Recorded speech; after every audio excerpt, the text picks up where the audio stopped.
Si les parece bien, vamos a dar la palabra a los medios de comunicación. Empezamos acá a la derecha con la compañera.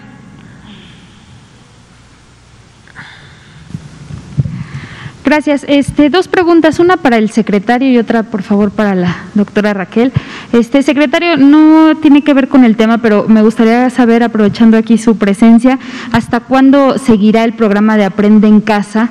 Pues dado que están cambiando los semáforos, o si se tiene ya una estimación de cuándo va a terminar, y si cuando ya las entidades estén en semáforo verde va a terminar este programa, o cómo es que lo tienen pensado, por favor. Y después una pregunta para la doctora Raquel. Sí, con mucho gusto. Antes de contestarle, quisiera pues expresar mi tristeza por el lamentable fallecimiento del doctor Mario Molina, premio Nobel de Química, que acaba de acontecer, y pues era una persona que trabajaba muy de cerca con el sector educativo, un ejemplo para nuestra niñez y juventud, por lo cual le expresamos pues nuestro dolor y nuestro pésame a sus deudos y obviamente a todos nosotros. En cuanto a su pregunta, Aprende en Casa es un programa emergente que está respondiendo a una situación extrema de salud, que tiene como objetivo precisamente cuidar la salud de nuestras niñas, niños, jóvenes, de nuestras maestras y maestros, y ha venido respondiendo a la contingencia de una manera pues muy flexible. Afortunadamente el sector educativo ha logrado tener la resiliencia para poder enfrentarse a este tema, sobre todo las maestras y los maestros, que han hecho un extraordinario trabajo estando en contacto permanente con sus alumnas y alumnos, y sin duda las madres de familia, también los padres, pero en nuestras cifras es de cada 10 hogares, en 7 es donde quien está al frente apoyando a sus hijas e hijos es la madre. Por lo cual pues les hacemos un enorme reconocimiento. Este programa, Aprende en Casa, está diseñado para poder mantener la educación a distancia todo el tiempo que sea necesario, y el tiempo que sea necesario está totalmente relacionado con las instrucciones, con las decisiones de la Secretaría de Salud y del Consejo de Salubridad General. Hemos dicho que no se va a regresar a clases hasta que tengamos semáforo verde. Esa es la primera condición, porque el semáforo verde implica que el sector salud ya levantó las restricciones sanitarias. El segundo momento lo decide cada estado, lo decide el gobernador del estado junto con el sector educativo y la autoridad local, dependiendo de las condiciones particulares de cada estado y dependiendo de las condiciones también de las localidades, porque hay pues muchísima variedad, y podría ser que en un lugar como Torreón pues estuviera en verde, pero enfrente Gómez Palacio estuviera en rojo, y entonces pues no necesariamente sería una decisión inmediata abrir las escuelas. Una vez que están en verde y que el gobierno local decide abrir las escuelas, hay todo un protocolo que ya hemos explicado de 9 intervenciones para el regreso a clases. Si la pandemia durase más tiempo, pues entonces vamos a mantener Aprende en Casa el tiempo que sea necesario. Y lo que sí va a suceder es que al mismo tiempo van a convivir las clases presenciales en algunos estados con la educación a distancia en otros estados. Y es por ello también que el regreso a clases para las familias va a ser voluntario. Si algunas madres o padres de familia consideran que no deben de enviar a sus hijos a clases por la razón que ellos determinen, van a poder seguir en la educación a distancia. Entonces estamos preparados para que eso suceda de esa manera y vamos a mantener el programa todo el tiempo que sea necesario hasta que el último estado de la República esté ya en verde, se haya decidido abrir las clases y tengamos la educación presencial. Gracias. Y para la doctora Raquel, en ese sentido un poco, usted mencionaba ahorita que ya tienen habilitadas las clases presenciales en algunas sedes. Esto aún con la sana distancia y aún con que son 12 personas por aula más o menos que usted refería, ¿esto sí tiene, digamos, el visto bueno, la autorización de las autoridades sanitarias y educativas? Claro, en todos los casos. Y son reuniones de no más de 40 minutos para fines determinados, sobre todo ahorita con el registro de los estudiantes, que nos es vital, porque tenemos plazos también para que puedan tener beca, no queremos poner en riesgo su beca. Entonces hacemos valoración diagnóstica, los registros de los estudiantes, esa es la actividad que realizamos siempre sobre la base del consenso con la jurisdicción sanitaria y naturalmente dependiendo de la situación del semáforo, no donde haya habido, no donde tengamos semáforo rojo, donde tengamos una condición de riesgo, de ninguna manera. Pues no propiamente son clases, no son propiamente clases, sino son, digamos, trámites administrativos. Pues ¿no? Son actividades, digamos, actividades iniciales.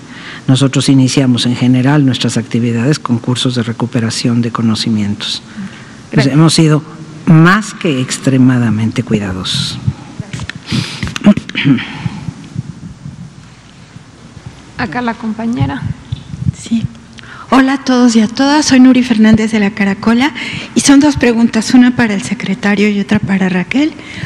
En la Secretaría de Salud está impulsando, junto con la Secretaría de Bienestar, los comités de agua, salud y alimentación, en que se está haciendo una atención casa por casa y una atención comunitaria para frenar la entrada de la pandemia a las zonas de mayor dispersión.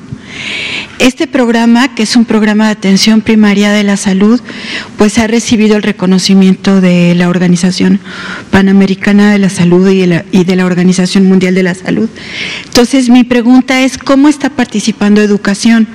Porque ustedes tienen la ventaja de que ya tienen comités en varias áreas, como los que exponían para las universidades, pero también los comités de la escuela es nuestra. Entonces, ¿cómo está participando en esta iniciativa COVID la Secretaría de Educación Pública? Esa sería para usted. Y ahora para... Nuestra relación con la Secretaría de Salud es muy estrecha. De hecho, hemos definido que la Secretaría de Salud y la Secretaría de Educación deben de trabajar de manera conjunta en todos los aspectos. Uno de ellos es precisamente en educación inicial.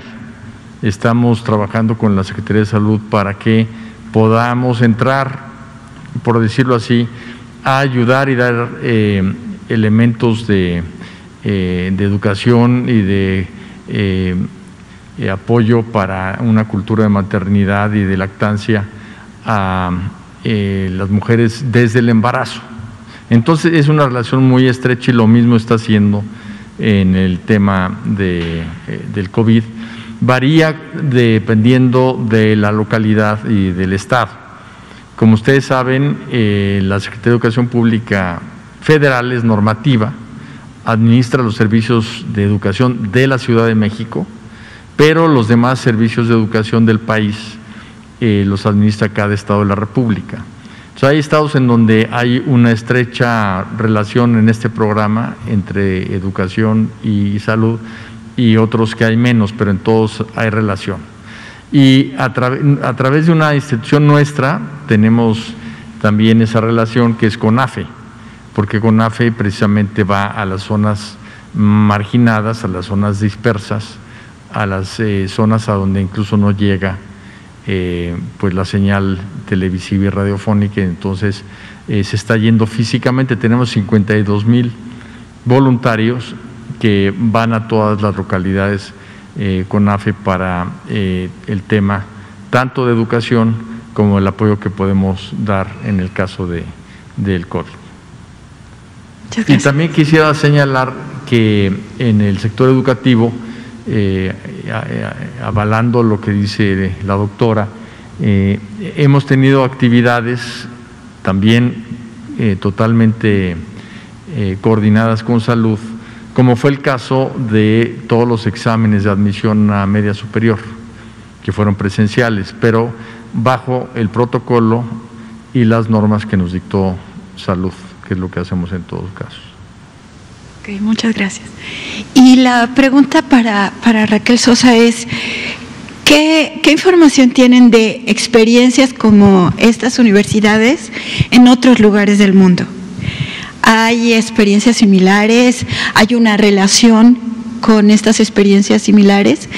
Porque verdaderamente es un programa que podría ayudar en muchos lugares. Entonces, por eso es la pregunta. Bueno, una cosa que yo repito cada vez que se ofrece constantemente es que nosotros nos inspiramos en la propia experiencia mexicana de hace muchos años, de hace un siglo, para ser exactos, o casi un siglo. Así surgieron las primeras misiones, las primeras escuelas rurales, las normales, etcétera, con un procedimiento que acercó a los maestros y maestras, a la comunidad, escuchó sus solicitudes, sus demandas y organizó programas de estudio, de trabajo común sobre esas bases.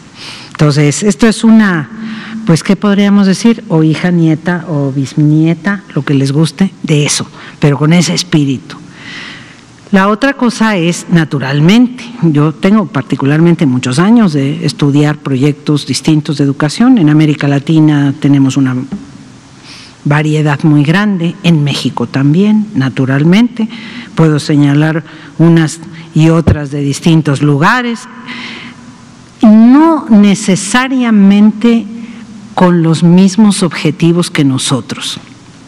Pero, por ejemplo, grandes coincidencias, el incremento al acceso de la educación superior en Brasil, en Colombia, se han hecho esfuerzos grandísimos, nadie tanto como Cuba proporcionalmente, pero muy grandes. En el caso, digamos, de la relación de la educación con la investigación científica, eso se produce en prácticamente toda América Latina, algunos casos muy notables, México desde luego, pero Costa Rica, señalaría yo, la propia Cuba, aunque esa relación se establece en el posgrado. El desarrollo de escuelas rurales existen en México hace mucho tiempo, no se murieron las normales, afortunadamente, ni las escuelas rurales. Chapingo sigue siendo un ejemplo de eso importantísimo. Y hay búsquedas alternativas de programas alternativos en México que también se han fincado muy bien. Señalaría la experiencia zapatista, que se basó hace muchos años y ya ha sido estudiada con tesis de doctorado, etcétera, etcétera, en los antiguos facilitadores de CONAFE, para que pudieran estar muy cerca de las comunidades y tener una sensibilidad de tener escuelas en su lengua, por supuesto que sí. Pero también en Oaxaca, con el Peteo, también en Michoacán, con el programa de la escuela integral. Tenemos muchas escuelas que han surgido, distintas orientaciones, que dan respuesta a problemas también especiales, que no se comparten en todas partes. Creo que donde nosotros estamos más cercanos a la propuesta original de educación que tuvo la CEP hace un siglo, es a plantear lo que dijo Vasconcelos y lo que dijo después Torres Bodet: busquemos resolver los problemas que enfrentan las comunidades, que ya en 1950 Torres Bodet lo denominó educación fundamental. Entonces, es partir para los planes y programas de estudio al revés que todos los demás. No conozco en eso experiencias con esa orientación, a lo mejor diría que con esa audacia o valentía o temeridad, llámenlo como quieran, pero donde nosotros sí nos guiamos por lo que nos solicitan las comunidades que necesitan aprender y el modo en que las comunidades nos demandan conocimientos que puedan hacer que los hijos de ellos, hijas de ellos, puedan arraigarse en la comunidad y tener un trabajo en la comunidad. Y no hay excepción. Nosotros planteamos todas las posibilidades de trabajo desde el principio de las carreras a partir de las necesidades de la comunidad. Y desde el primer ciclo escolar, por eso el trabajo en campo para nosotros es tan importante. Desde el primer ciclo escolar los estudiantes están trabajando con la comunidad en lo que la comunidad hace. Nosotros, por ejemplo, decimos, bueno, si toda la comunidad está sembrando, vamos a sembrar, nosotros vamos a sembrar con ellos y vamos a aprender de la siembra. Y nosotros podemos introducir técnicas de cultivo que a lo mejor no son accesibles en todas partes, pero la comunidad nos va a enseñar la siembra tradicional y nos va a enseñar las medicinas, la herbolaria, etcétera, que necesitemos saber. Hay una relación muy estrecha en todos los campos, desde los más sofisticados de las ingenierías petroleras hasta las ingenierías civiles, a los de patrimonio histórico, etcétera. Hay una retroalimentación. Todas las carreras nuestras tienen ejes problemáticos, así los llamamos. Y esos también van a ser flexibles porque los problemas se van resolviendo, ¿no? Y van creándose otros problemas. Entonces, en la medida que se resuelve un problema, a lo mejor se reformula de otra manera para buscar otras respuestas. Y nos movemos. Hacemos unos ejercicios en los planes de estudio, que he hecho muchos planes de estudio por responsabilidad y obligación con la UNAM, no había tenido esa experiencia y es extraordinaria porque nos obliga a pensar realmente qué se necesita saber y para qué. ¿Qué voy a aprender a hacer? Esa es una pregunta que nos hacemos cada ciclo escolar, cada materia, cada actividad. ¿Qué queremos, no? ¿Qué propósito tenemos y cómo vamos a saber que lo realizamos?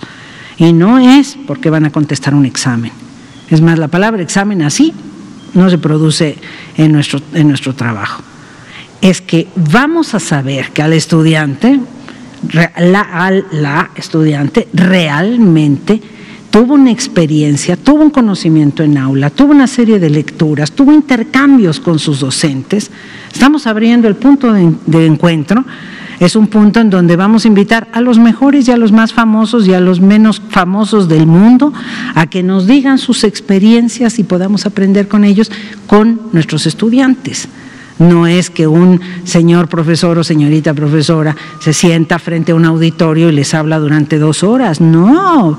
Películas, experiencias, las cosas más lejanas de la India, de Tailandia, de donde nos gusta, de Brasil, lo que queramos y lo que necesitemos saber. Y además, en nuestras escuelas, lo que vamos a hacer, ahora pobres de nosotros si estamos en emergencia, ¿cómo voy a decir eso? Pero vamos a tener ya a partir del próximo ciclo escolar, espero, con más amplitud, intercambios en las escuelas para que aprendamos unos de otros. Los médicos jamás han oído hablar del desarrollo sustentable. Y los del desarrollo sustentable no tienen idea de qué pasa entre los ingenieros petroleros. Hay una especie de desconfianza sobre el papel del petróleo frente al medio ambiente y cuando vean las escuelas nuestras y lo que estamos haciendo van a decir, no, claro, somos dueños de la energía en México, somos dueños de la electricidad, del petróleo. La pregunta es, ¿para qué deben servir? ¿Y qué es lo que ya no debemos hacer, que se hacía antes? ¿Y cómo sí se pueden hacer las cosas? Esa chispa de aprender a hacer cosas, de aprender a plantearse, no decir yo voy a ser empleado de tal empresa, no. Yo voy a reconstruir lo que se necesite reconstruir para que este país tenga una política pública adecuada para el conjunto de los y las ciudadanas. Y los que todavía no son ciudadanos, pero lo serán. Entonces, eso creo, no sé, hay un momento en que yo sigo leyendo mucho de educación, ahora más de México, más de otras cosas y algunas experiencias, Finlandia, yo formo parte de un grupo internacional de estudiosos de la educación de hace muchos años también, entonces nos escribimos constantemente y hemos tenido mucha relación a propósito de todos los temas de la exclusión educativa, por ejemplo. Entonces, Sí me alimento. ¿Qué hacen en la India? ¿Qué hacen para luchar contra la discriminación en la India? ¿Cómo superan las situaciones de violencia hacia las mujeres? ¿Cómo están trabajando en los Estados Unidos, por ejemplo, con las comunidades migrantes? En Israel, en Líbano, en Grecia, en Turquía, en Chipre, en Sudáfrica. Estoy constantemente en comunicación con estos colegas, amigos, compañeros de toda la vida, los venezolanos de antes, etcétera, todos los de los países, para saber cómo nos alimentamos, qué nuevas ideas hay. Pero pues eso en el contexto de estar pues en la práctica cotidiana de lo que significa hablar, pues eso, con los coordinadores, a ver si no llegó el huracán o qué fue lo que pasó o qué pasó, cómo van con la comisión de administración en Pochutla, por decir el caso de hoy en la mañana, o de Xochitlahuaca, o de todas nuestras sedes, todo el tiempo. Entonces, a mí me gustaría sacar más, más tiempo también de alguna parte, si hubiera, para poder registrar, escribir, etcétera, discutir, pero creo que es una experiencia muy, muy fructífera, ¿no? Ya se verá, sí, para qué sirvió en el futuro. Última pregunta acá, Arturo, breve, por favor. Gracias, rapidísimo. Hace como 15 días, hace una semana nos informaron que se iba a esperar 15 días para anunciar el regreso a clases en Campeche. Entonces, saber si esta fecha de la próxima semana, más o menos, si se va a tener como más claridad de cómo se va a proceder y si se tiene como alguna capacitación con los maestros para que ellos sepan cómo llevar a cabo esta relación de un día sí y un día no, esta educación mixta que le llaman. Y Raquel Sosa, ¿qué hace una comunidad si ellos quieren tener una Universidad Benito Juárez en su comunidad? Pues ¿cómo levantan la mano? ¿Cómo le hacen? ¿No? Ay, la levantan y ya. Nos hacen llegar, en primer lugar, que sepan que existimos. No todos saben que existimos. Segundo lugar, que tengamos un intercambio para saber si lo que ellos quieren y lo que nosotros hacemos tiene un empate. Hay casos en donde es difícil la relación, es complicada y creo que la Secretaría de Educación Pública está constantemente preocupada por casos que a lo mejor nosotros no podemos atender, no podemos absorber. En este periodo particularmente, escuelas privadas que dejaron de ser rentables y que quisieran hacer alguna otra cosa, pero tienen sus profesores contratados, su método, su programa de estudios, etcétera. Algunos con REBOE y otros sin REBOE. Hay algunos que son también algunas escuelas que son parte de una experiencia política o sindical o de otra naturaleza. Entonces, creo que deberán tener un espacio, pero lo nuestro ya es un modelo educativo, es una orientación de lo que debe ser la educación y una filosofía también. Nosotros no podemos tener cuotas, por ejemplo, de recuperación, no damos servicios a cambio de dinero, no tenemos herencia de profesores contratados, todos los profesores y profesoras tienen un procedimiento de inducción y selección, no copiamos planes de estudio ni adoptamos planes de estudio ajenos. Todas esas cosas, pues a cada quien tiene que tener su espacio, ahora sí que, ¿no? Cada uno en su casa y Dios en la de todos, pero muchas experiencias o muchas escuelas que empezaron de una manera y que dicen, no, es que eso que están haciendo ustedes, yo se los explico y les digo, a lo mejor ustedes querrían un tecnológico o querrían una sede de la universidad pública de este estado. Nosotros podemos acercarlos a otras experiencias que no es la nuestra. Cuando sí todas las cosas se embonan, o sea, desde luego ya se acabó el tiempo. ¿Termino? Un último. Estamos cierre. en lugares cada vez más alejados, en lugares, en algunas comunidades pequeñas con mucha capacidad de irradiación, estamos en lugares donde de entrada todo el procedimiento es un procedimiento que ya está establecido por ley de cómo se hace en VBJ, que es distinto a otras partes. Entonces, eso. Y analizamos todas las propuestas y hasta donde nos da la vida, pues vamos a los lugares a preguntar qué, cómo, qué es lo que piensan, o entramos en alguna comunicación con ellos. Pero pues más o menos atendemos, yo creo que a la mayoría de los que tienen una viabilidad y tienen desde luego relación con nosotros, ¿no? Este viernes tenemos una reunión virtual con el gobernador de Campeche, con el subsecretario López-Gatell, y sí hay lineamientos y protocolo que se le está dando a los maestros para el regreso a clases con las 9 intervenciones, entre lo que integra el regreso escalonado.